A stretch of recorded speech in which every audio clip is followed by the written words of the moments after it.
Hello friends, welcome again to my channel study with Swati Goyal.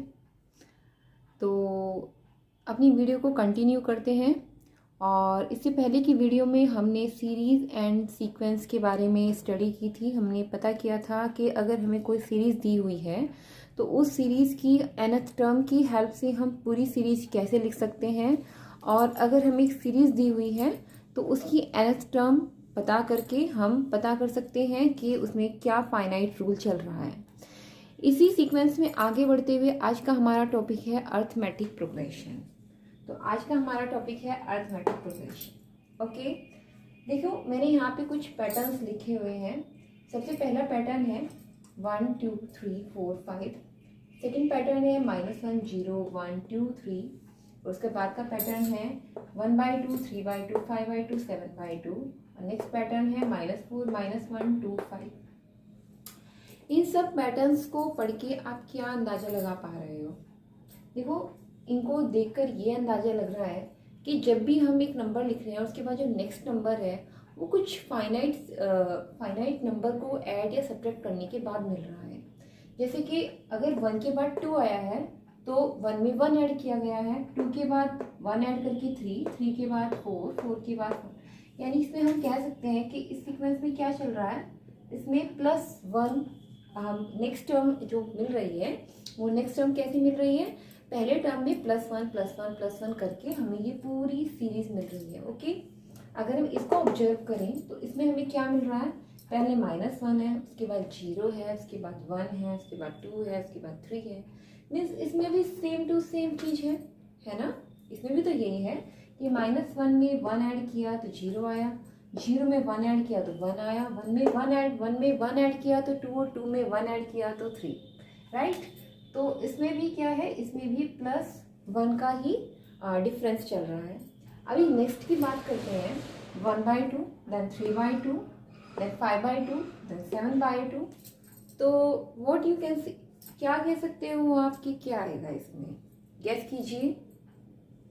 ठीक है, इसमें क्या हो रहा है कि 1/2 के बाद 3/2 आया, मीन्स कितना ऐड किया है, सेम +1 ऐड करके हमें नंबर मिल रहा है। हम ऐसे भी कह सकते हैं कि अगर हमें एकदम देखते ही नहीं पता चल रहा है कि भाई क्या नंबर आया है तो हम कैसे अंदाजा लगा सकते हैं, हम अंदाजा लगा सकते हैं जो अगली टर्म होती है उसमें से पहले टर्म को सब्ट्रैक्ट करके हम डिफरेंस पता कर सकते हैं। मीन्स अगर हमें डिफरेंस पता करना है तो 5/2 - 3/2 दैट इज 2/2 दैट इज 1, है ना। +1 का ही डिफरेंस इसमें आया है।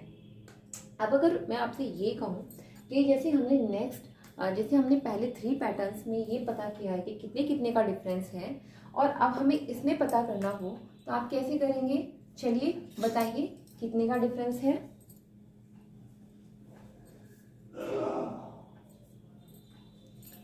ओके, आई थिंक आपने गेस कर लिया होगा। यहाँ पर हम कैसे पता करेंगे, d = -1 नेक्स्ट टर्म है और इसमें से सब्ट्रैक्ट कर देना है -4 that is -1 + 4 that is 3।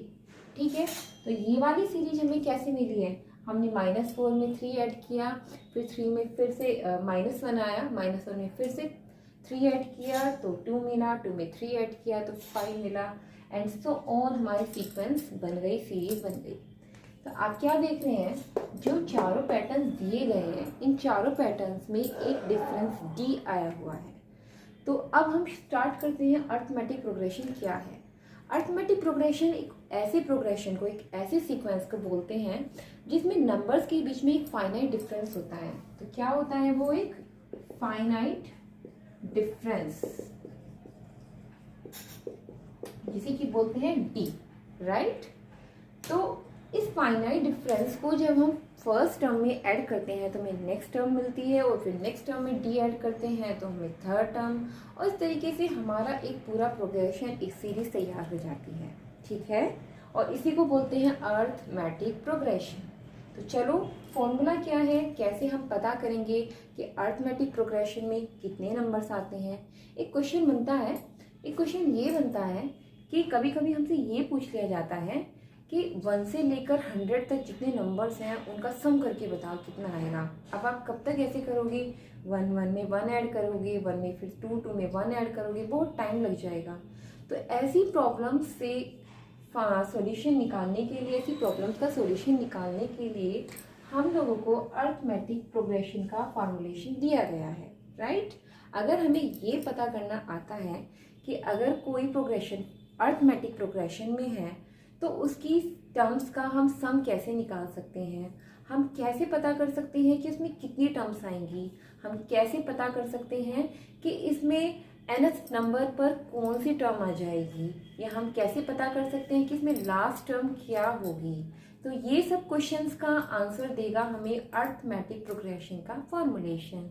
Let us start formula of arithmetic progression.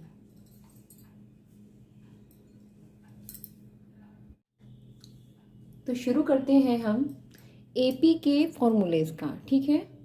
कैसे हमें फाइंड आउट करना है कि nth टर्म क्या होगी एपी की, या फिर nth टर्म हमें कैलकुलेट करनी होगा लास्ट से, तो क्या फॉर्मूला काम करेगा।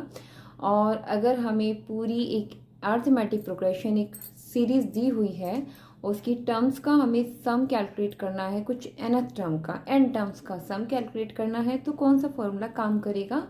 तो हम स्टडी कर रहे हैं उन फॉर्मूलों के बारे में। तो सबसे पहले अगर हमें एक अरिथमेटिक प्रोग्रेशन एपी दी गई है तो कैसे दी गई है, देखो मैंने जनरल फॉर्मूला लिखा हुआ है, जनरलाइजेशन लिखा हुआ है। अगर हमें फर्स्ट टर्म ए दी हुई है तो नेक्स्ट टर्म क्या होती है a प्लस डी, और उसके बाद की नेक्स्ट टर्म क्या होती है a प्लस 2d, नेक्स्ट होती है a प्लस 3d। और इस तरीके से आप क्या ऑब्जर्व कर रहे हो कि जब सेकेंड टर्म है तो d का मल्टीपल कितना है 1 है, और जब थर्ड टर्म है तो d का मल्टीपल 2 है, और जब फोर्थ टर्म है तो d का मल्टीपल कितना है 3 है। तो इस तरीके से हम अगर आगे चलें तो अगर nth टर्म की बात करते हैं तो nth टर्म में d का मल्टीपल कितना होगा n-1, तो a plus n-1 into D, ये क्या है इसकी nth टर्म। nth टर्म का मतलब क्या होता है, अगर कोई हमें एक सीक्वेंस दे दे अरिथमेटिक और हमसे ये कहे कि इसकी 15th टर्म बताइए, इसकी mth टर्म बताइए, इसकी 100 नंबर पर क्या टर्म पड़ेगी वो बताइए, तो आप ये थोड़ी ना करोगे कि आप पूरे 100 तक टर्म्स लिखोगे। आप तो ये फॉर्मूला लगाएंगे और फॉर्मूला लगाने के बाद अपनी टर्म्स बता देंगे, ठीक है। तो ए क्या है, फर्स्ट टर्म है, डी क्या है, फाइनाइट डिफरेंस है, वो कैसे निकलता है, फाइनाइट डिफरेंस डी को निकालने के लिए आपको क्या करना है, एक नेक्स्ट टर्म से माइनस करना है उससे जस्ट पहली टर्म। तो आप क्या कैलकुलेट कर पाएंगे, आप पता कर पाएंगे कि डी कितना है, इस सीक्वेंस में फाइनाइट डिफरेंस कितना है। Next nth term from beginning, अगर हमें ये पता करना है जो कि मैंने अभी भी बताया है आपसे कि अगर हम nth टर्म पता करनी है तो आप nth टर्म के लिए ये फॉर्मूला लगाएंगे an is equals to a plus n-1 into D, where a is first term, d finite difference, and n है नंबर ऑफ टर्म, राइट।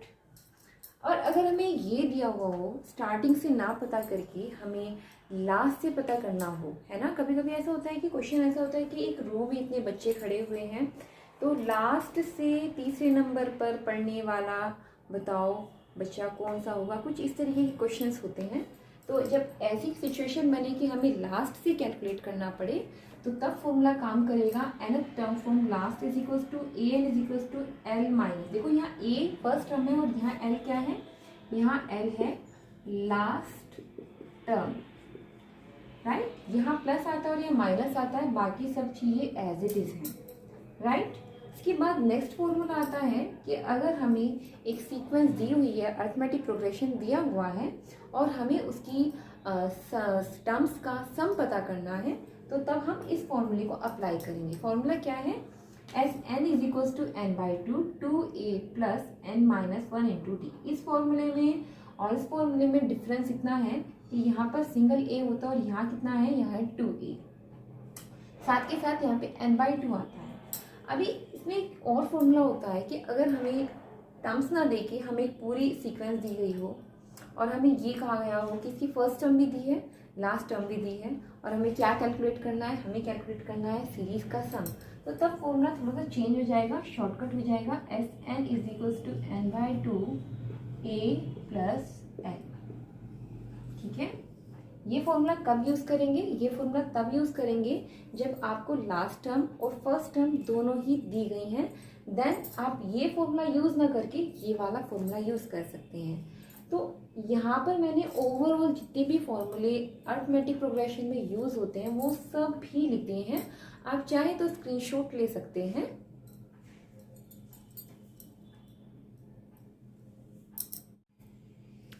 तो इसी सीक्वेंस में नेक्स्ट क्वेश्चन है exercise 9.2 question number 1, find the sum of odd integers from 1 to 2001। Okay, हमें क्या बताना है, हमें ये बताना है कि 1 से लेकर 2001 के बीच में जितने भी ऑड इंटीजर्स आते हैं उन सब को ऐड करने पर क्या आंसर आएगा। तो इसका आंसर हमें कहाँ मिलेगा, इसका आंसर मिलेगा हमें AP के थ्रू, राइट। सबसे पहले हमें क्या करना है, सबसे पहले हमें एक AP को फॉर्म आउट करना है, उसका फॉर्मुलेशन करना है, उस सीरीज को लिखना है, ये सीरीज बनती कैसी है, राइट। तो ये सीरीज कैसे बनेगी, पहले 1 है, फिर उसके बाद 1 के बाद नेक्स्ट ऑड इंटीजर क्या है, 3 है, और 3 के बाद 5 है, और इस तरीके से। अच्छी बात ये है कि यहाँ इन्होंने क्या दिया हुआ है, यहाँ इन्होंने लास्ट टर्म भी आपको दी हुई है 2001। सबसे पहले अगर ये क्वेश्चन हमें किसी कंपटीशन में मिला हुआ है तो हमें पहले ये पता करना है कि ये कौन सी सीक्वेंस है, क्योंकि अभी तो हमें चैप्टर का पता है कि हम अरिथमेटिक प्रोग्रेशन पढ़ रहे हैं, लेकिन जब हम किसी कंपटीशन लेवल में बैठते हैं तो तब हमें ये नहीं पता होता, ये हमें दिया नहीं होता। देन हमें पता करना होता है कि ये कौन सी AP बन रही है, ये कौन सी प्रोग्रेशन बन रही है, AP है, GP है, HP है, या फिर कुछ और है। ठीक है, तो यहाँ आप देखते हैं A1, 1 के बाद 3, 3 के बाद 5 एंड कितने का डिफरेंस है, 2 का डिफरेंस चल रहा है। इसका मतलब क्या है कि ये एक AP है जिसका फाइनल डिफरेंस D कितना है, 3 - 1 दैट इज 2। इसकी फर्स्ट टर्म हमारे पास है A1, हमारे पास लास्ट टर्म भी है 2001, बट हमें ये नहीं पता है कि 2001 तक जाने के लिए 1 से लेकर 2001 तक के बीच में कितनी टर्म्स पड़ी हैं, टोटल कितनी हैं, 10 हैं, 12 हैं, 100 हैं, 2000 हैं, 1000 है, कितनी हैं, एंड कितना है, ये हमें नहीं पता है। तो पहले हमें, अच्छा यहाँ पर कुछ बच्चे बोलते हैं मैम इतना डीपली जाने की क्या रिक्वायरमेंट है, सिंपल आप फॉर्मूला लगाइए। फॉर्मूला क्या है, SN is equals to n/2a plus l। Ma'am हमारे पास A भी है, L भी है, और हम कैलकुलेशन कर देंगे। तो क्वेश्चन क्या आता है कि आपके पास A है, ओके, A आपके पास 1 है, L है 2001, ठीक है, लेकिन ये N क्या है, क्या इस N के बारे में आपको पता है, नहीं पता।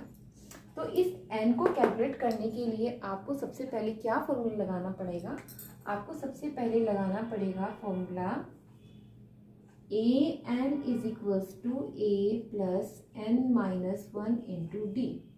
मीन्स हम ये कह सकते हैं कि इसमें जो लास्ट टर्म है 2001 वो कितने नंबर पर पड़ रही है ना, वो उसका नंबर कितना है, उसका नंबर 1000वां है, उसका नंबर 100वां है, उसका नंबर 50वां है, उसका नंबर 30, कितना नंबर है वो हम कैसे पता करेंगे, वो हम फर्स्ट फॉर्मूले से पता करेंगे। इस फॉर्मूले में हमारे पास लास्ट टर्म है 2001, हमारे पास फर्स्ट टर्म भी है 1, बट हमें n कैलकुलेट करना है, n-1, और D अभी भी मैंने आपको बताया है 2। आप जब कैलकुलेशन करोगे तो यहाँ से आपको आंसर मिलेगा 2000 is equals to n-1 into 2 implies that n-1 is equals to 1000 implies that n is equals to 1001। तो यहाँ से आपको क्या पता चला है, यहाँ से आपको ये पता चला है कि 1 से लेके 2001 तक के बीच में जो टोटल नंबर्स पढ़ रहे हैं वो 1001 नंबर्स आ रहे हैं, ठीक है। और इन 1001 नंबर्स का सम हमें क्वेश्चन में पूछा गया है। तो अब हम इस फॉर्मूले का यूज़ करेंगे और इस फॉर्मूले का यूज़ करने के बाद Sn is equals to 1001 upon 2। A कितना है? ए है आपका 1 plus 2001 into 2002 upon 2 1001 into 1001 and answer क्या होगा? आंसर होगा 1001 100200, राइट। आंसर होगा ये 10020001। तो सम जो आया है वो आया है ये Sn इज इक्वल्स टू 10020001। तो 1 से लेकर 2001 तक के बीच में जितनी भी और इंटीजर्स आ रहे हैं उन सबको अगर हम ऐड कर दें तो ऐड करने पर आंसर आएगा ये। तो इस तरीके से एपी के थ्रू हमारा क्वेश्चन आसान हो गया और हमने कुछ ही देर में बता दिया कि आंसर क्या आएगा, ठीक है। तो इस तरीके से हम एपी के थ्रू और भी क्वेश्चंस कर सकते हैं। बाकी क्वेश्चंस के सॉल्यूशन देखने के लिए आप मेरी वीडियो को कंटिन्यू देखते रहें, मेरे चैनल को लाइक और सब्सक्राइब करें। Thank you.